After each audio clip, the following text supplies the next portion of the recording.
Hello, everybody. Thank you for joining me. And today I am going to be discussing why I believe that Donald Trump will win the 2020 presidential election. I do believe I have had Biden winning once in the past. I still have maintained a strong belief, though, throughout my predictions that Trump is going to win in 2020, and I'm going to stand by those predictions.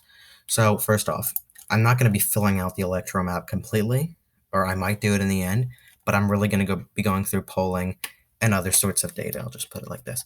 So, I'm going to fill out the safe states, however. So, safe states for the Democrats are California, Hawaii. I'm going to leave Washington out of it right now. I'm really just going to include the really safe states. That means 20 points and above. I don't think that Washington will go and Illinois will go.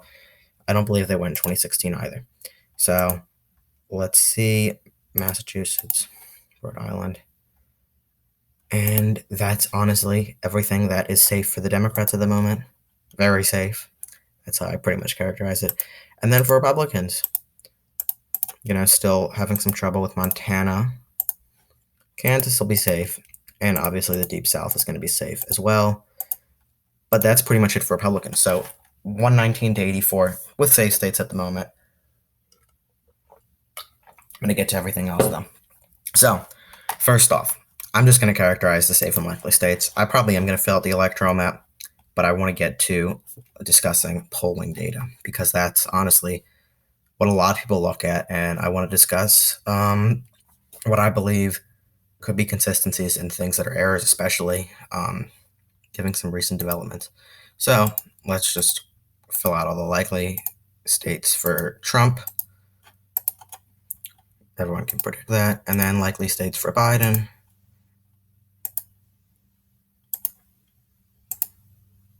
Are that. And likely states is about 12 points and above. I don't see Virginia. I see Virginia staying below 10, 12 points. I'll go with Connecticut. Fine. I'll go Connecticut with likely. So 176 to 120. But let's take a look at the RCP map. And we're basically going to look at a lot of the polling from both elections. Now, one of Joe Biden's campaign managers recently came out and he basically admitted a lot of the polls are being oversampled with Democrats, especially in all these Rust Belt states and in New Hampshire also. Joe Biden is, in fact, not up by 11 points in New Hampshire. That poll is not factually correct. The spread, it's being oversampled. There is an issue going on with those polls. And come election day, take me to the bank. If I'm wrong about this, then, please come after me. But Joe Biden's not going to win by 11 points in New Hampshire. He still could win New Hampshire, but it'll definitely be by around maybe anywhere from 2 to 4 points being a pretty good margin for Biden. He's not going to win it by 11 points. And Joe Biden's not going to win Wisconsin by like 7 points either or 6 points. And that's not going to happen. So let's honestly take a look at Wisconsin because I want to discuss a lot of these tough states that Trump's going to have to win if he wants to win the presidency. So some people say, the polls were not wrong in 2016. They were very wrong in 2016. Just take a look at this. Clinton spread 6.5. Trump won by 0.7%. Clearly something was wrong. Clearly there was oversampling done. But let's not even look here because we're not even at these dates yet. We are at, what's the date today? Let me check my phone. It's like mid-October. So anything from, all right, I'll include this. And compare these polls, 6, 5, 7, 8, to this. Exclude the 2. There's 10, 5, 8, 7, 5. Very, very similar, especially with the polling data. And that is something that continues throughout in 2018, if you look at the RCP map in 2018. And Biden's actually down by a lower spread in Wisconsin at the moment. I realize that Trafalgar, I do see Trump still winning. Wisconsin, I realize the Trafalgar group has Biden up too. The polls are going to narrow up even more. I see the final spread in Wisconsin being about 2 to 3 points, and I think Trump's going to outperform in Wisconsin. So you can obviously see the similarities there. But let's actually just go back to Michigan, which a lot of these Republican pollsters believe Trump has the best shot at. So we'll see what it looked like in 2016. And the Trafalgar Group has Trump up 2 in Michigan. Recent polling, Trafalgar Group has Trump up 1 in Michigan. Spread is 7.3. Obviously not that big, but we're going to look. This is all in early November. So let's take a look at mid-October. And what do you notice? If I get to highlight this, Clinton +8, Clinton +7, Clinton +6, Clinton +7. Oh, Biden up 7.3. That's like the same spread. It's the same spread. So we know what this looks like. We've seen it in 2016. And I do believe this is a similarity that we're seeing again. I think Trump has a lot of positive internals. He is campaigning. He's been campaigning. I mean, if he didn't think he was going to win, I don't think he would be campaigning this much. Especially since a lot of people don't think it's helping him. And then Trump won by 0.3%. Now, the margin is probably going to be something like this.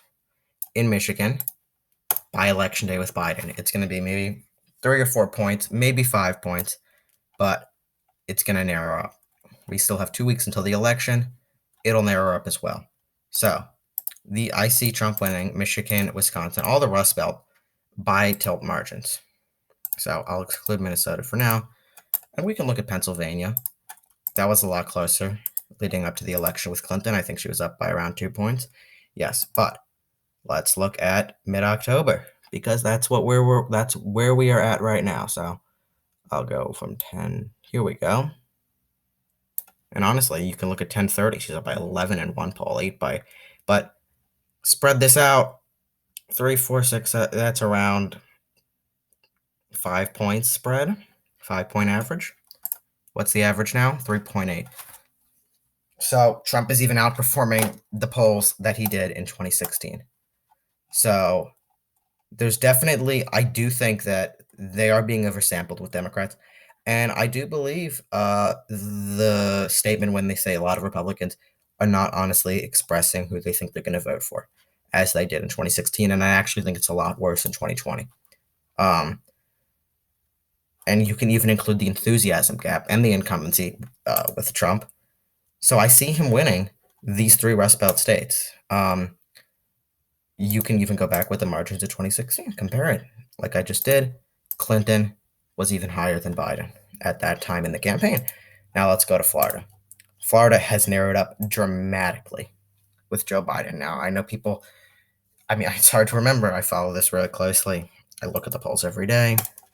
I'm honestly looking at them every hour because there's new ones that come out all the time. But Biden is now up by just a 1-point margin. This state has dramatically lowered its projections for Biden victory. If you remember back in, I don't know, July or September and August, Biden was up by like 5 points, 4 points in Florida. I mean, look at this whole area right here. It's very, very low margins, with very small with Trump, mostly blue with Biden. Biden's up by 1 right now on the poll, and the margin spread with RCP. And they got it pretty accurate in 2016 in Florida. Trump outperformed by 1%, give or take. Trump wins by 0.2% in Florida. I think he could win by more in Florida, possibly 1% or 2. But let's look at 2016 in October. Take a look.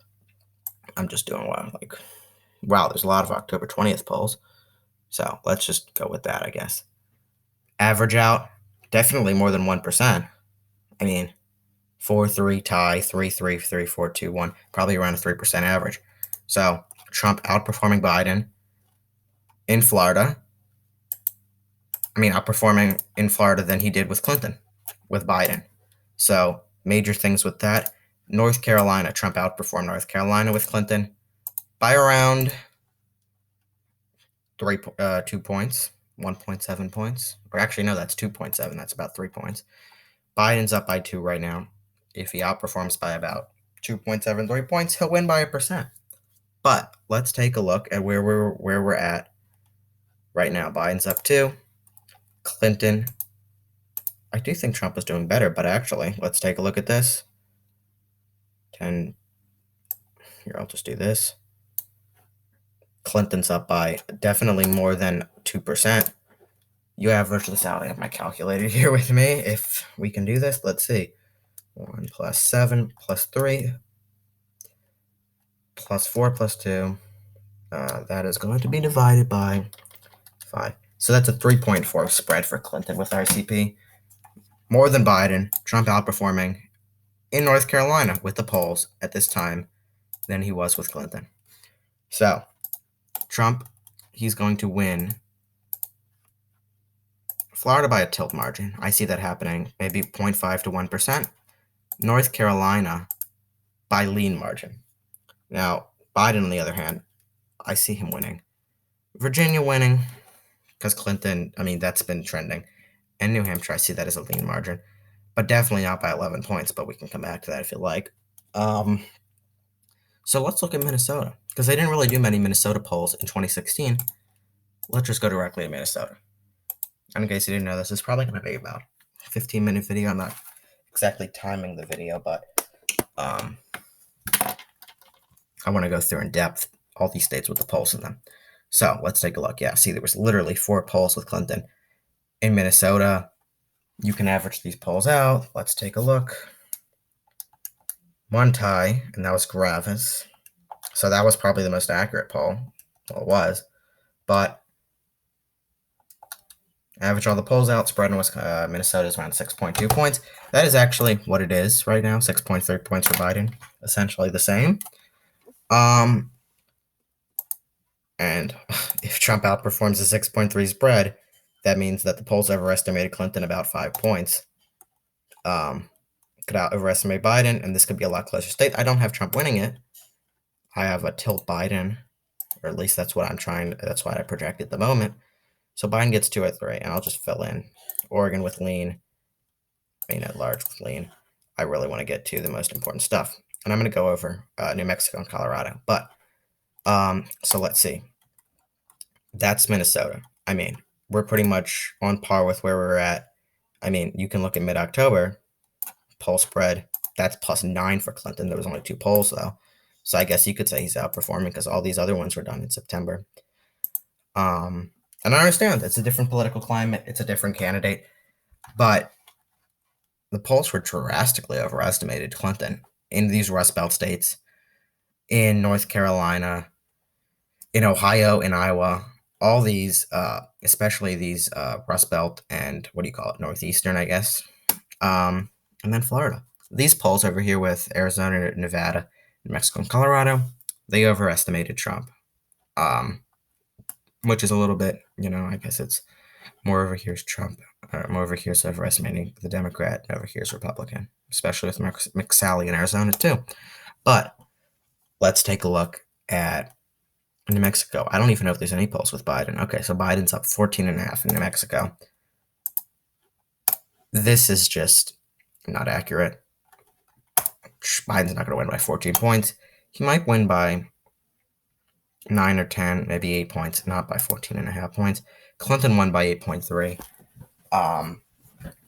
It actually overestimated Clinton here, but do not forget Gary Johnson running as libertarian. Trump actually does have a libertarian view with foreign policy, especially with getting out of the foreign wars and, really just bringing the troops home. So I do think he's going to get some of that Biden Johnson vote. Now, Biden may get more vote. Biden may get an outright majority in the state. He might get, let's say, 51, 52% of a majority in the state. But Trump's going to get it up to he's going to get his numbers up. The third-party candidates are not going to get a lot of support. First of all, Gary Johnson and Jill Stein are not running. Obviously more popular than whoever is running now. I honestly don't even know their names. So let's say Trump gets 5% of this. That boosts him up to 45. Here, that boosts him up to 44. Probably end up winning by around 45, 46, not winning, but getting 45 or 46% of the vote. So obviously a narrower margin in New Mexico than what people are expecting it to be.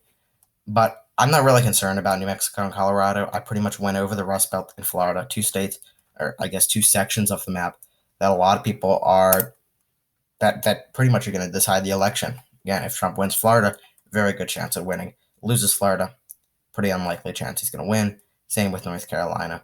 But you could even take a look at Ohio, where Trump is actually up in Ohio at this point. Clinton was up in Ohio during October. I'm pretty sure, at least. I haven't really done much of a check. Actually, no, Trump was up. Let's take a look. But, here, 10-20. And then we can just, I don't know, whatever you want to say. averaging out about Trump +2, Trump +1. There are a lot of ties. And then down here, you can even see Clinton was up during that for a lot. But Biden up right now. Trump, I guess, spread up 0.2%. I do see Trump winning Ohio. Trump's going to win more by more than this. If you look on election day, the RCP spread, 3.5 points. Trump wins or outperforms by about 5 points. He wins by 8.1. He's not going to win by 8.1 this year, but he'll win by 4 or 5 points with a lean margin. And he's even up in Ohio. So, I mean, with oversampled polls, and honestly, I believe people not completely stating their true views, Trump is going to outperform in Ohio. And in Iowa, I can go through the same polls with Iowa, with Clinton. I know Biden's up in Iowa right now. They really haven't had many Iowa polls, however. I mean, the last poll was done October 9th. I honestly don't think that Trump's that concerned about Iowa. He hasn't even been campaigning that much. He won by essentially 10 points, 9.5 points in Iowa.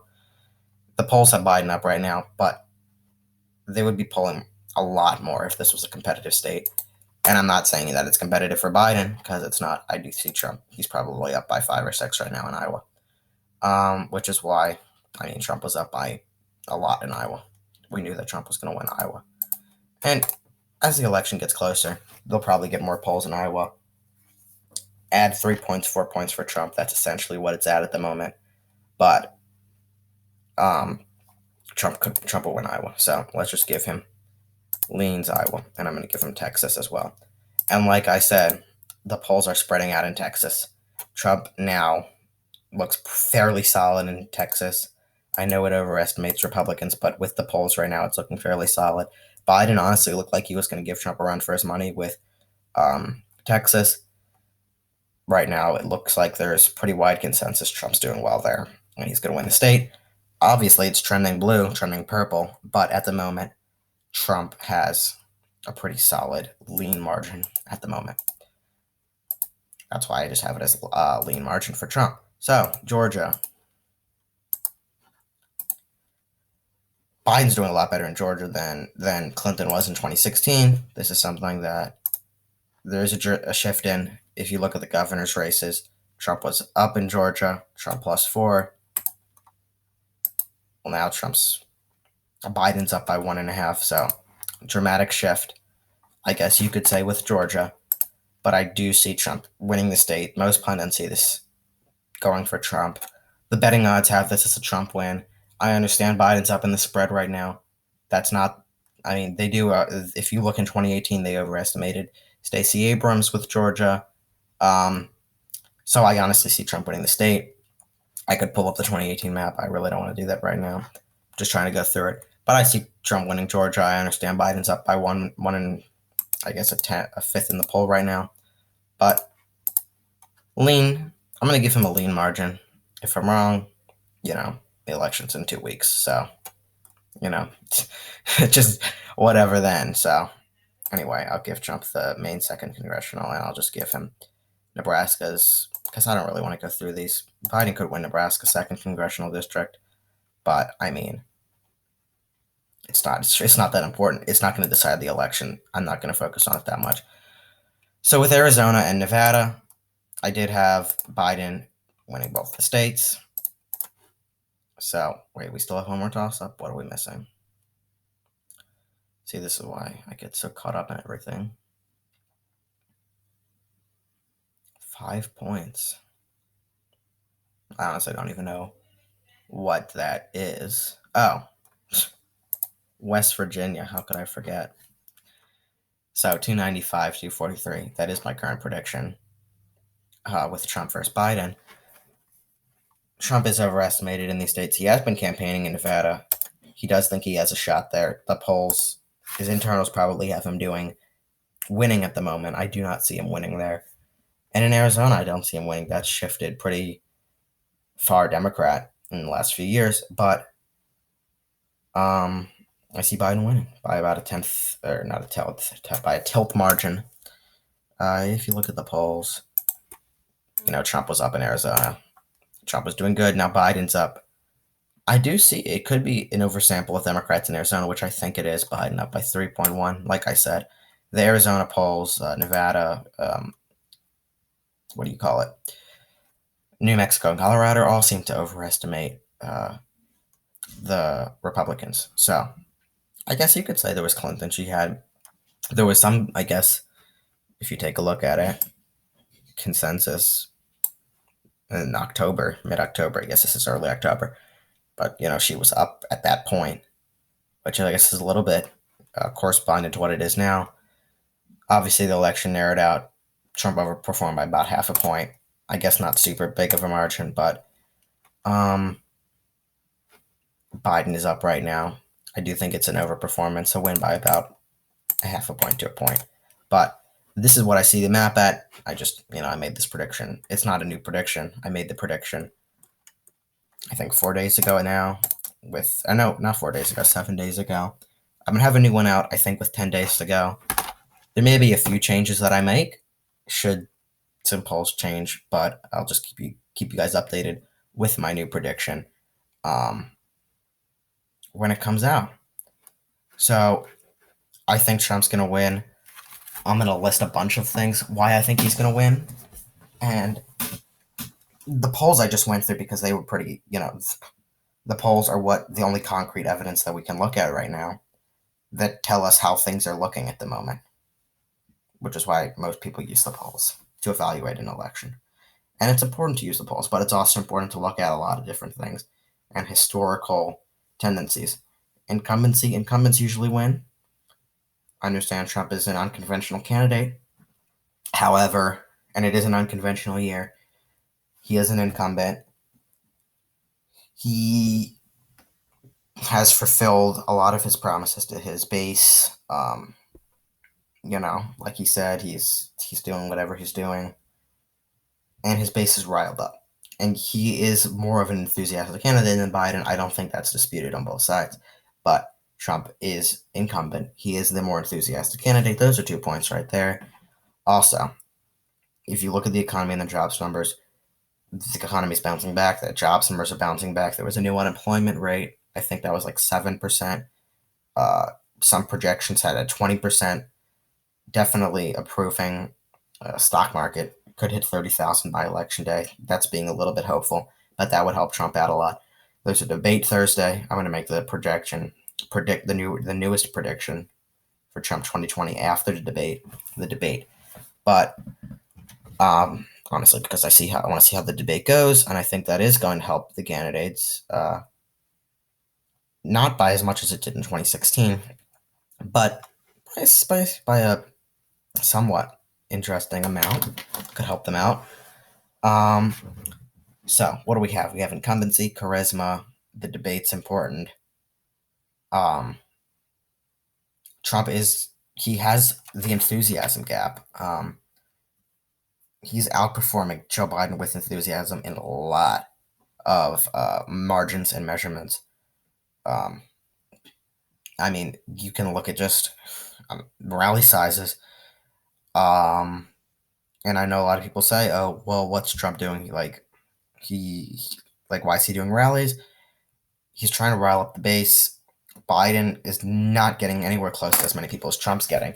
And you could say that Trump just has a very enthusiastic base, but Biden's going to get a lot of the moderate vote, and people are going to come out for a vote for Biden. I honestly don't see that happening.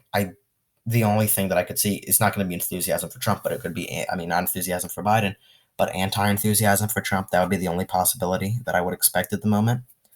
But I just don't even see that. So that's why I'm a little bit cautious when I think about it, a Biden enthusiasm or an anti-Trump enthusiasm. And I do see Trump with a large enthusiasm.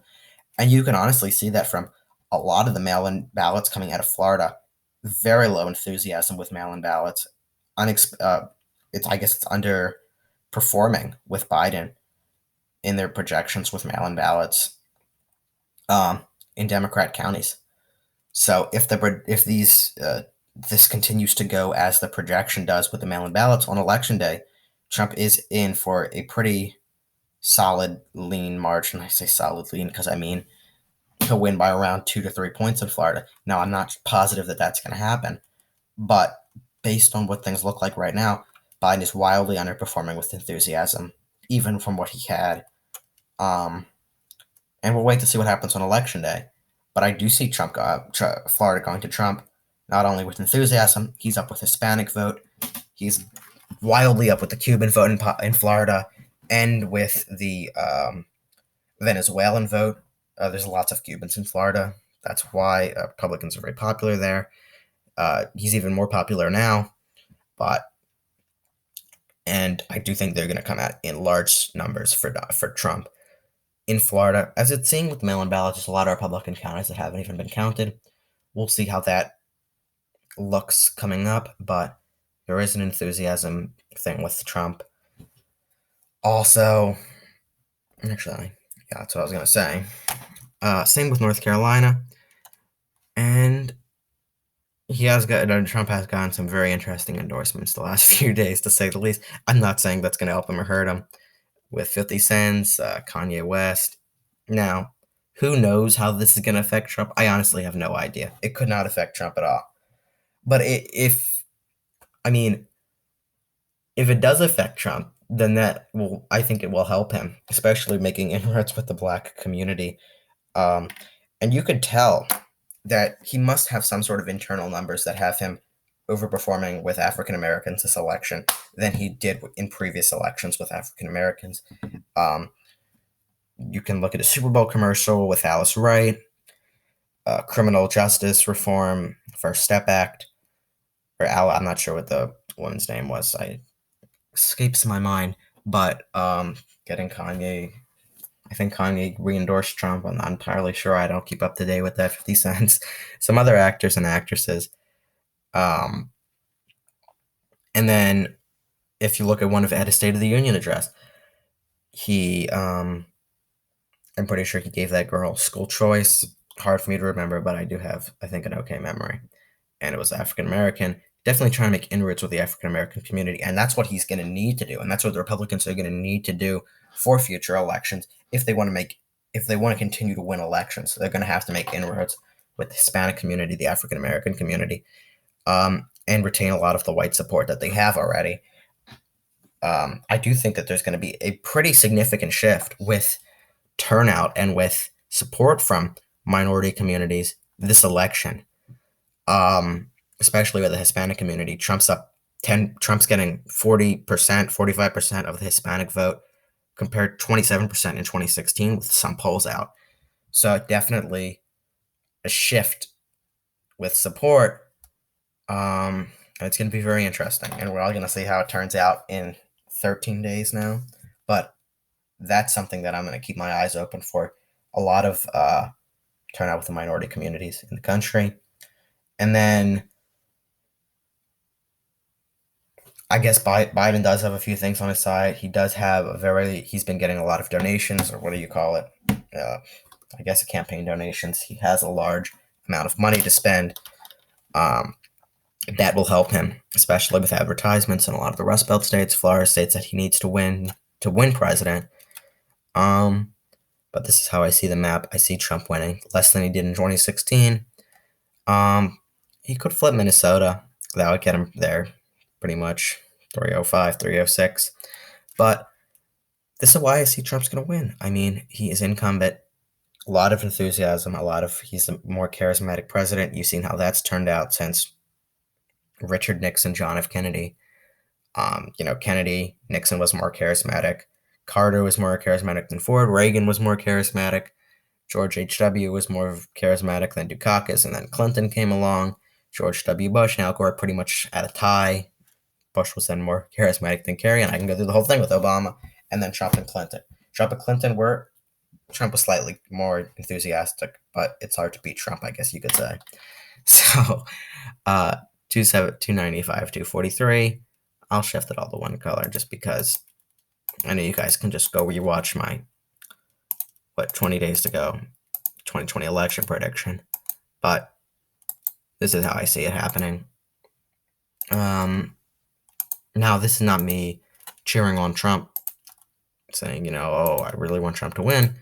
This is my honest opinion of what I think is going to happen. This election. And if it doesn't happen, then there'll be a lot of thinking that I'll have to do for my 2022 predictions, because I do think I'm going to be right. I think Trump's going to win. And I think we're gonna pretty much know on election night. Uh, I think most states will be called, maybe some rust belt states, and I think Florida will be called. So we'll pretty much know on election night. But anyway, thank you guys so much for watching. This is why I believe Donald Trump will win the election in now 13 days, 8 hours, 46 minutes, and 34 seconds. And thank you guys for tuning in and watching. Have a nice day. And make sure to subscribe to my YouTube channel.